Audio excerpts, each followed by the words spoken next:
धुळे सुरत नागपूर महामार्गावर नेर गावाजवळ डिझेल टँकरला भीषण आग. सुदैवाने जीवितहानी टळली.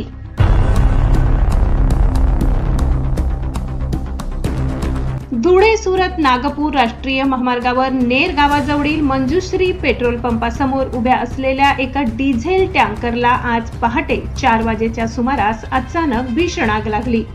आगीच्या भडक्यामुळे परिसरात प्रचंड खळबळ उडाली होती. घटनेची माहिती मिळताच धुळे महानगरपालिकेच्या अग्निशमन दलाच्या 2 बंबांनी तातडीने धाव घेत सुमारे 40 मिनिटांच्या अथक प्रयत्नानंतर आगीवर नियंत्रण मिळवले. अग्निशमन जवानांच्या सतर्कतेमुळे मोठा अनर्थ टळला असून सुदैवाने या घटनेत कोणतीही जीवितहानी झालेली नाही. दरम्यान ही आग नेमकी कशामुळे लागली याचा तपास पोलीस आणि संबंधित यंत्रणा करत आहेत. Bureau report Dhule. सहसंपादक अनिल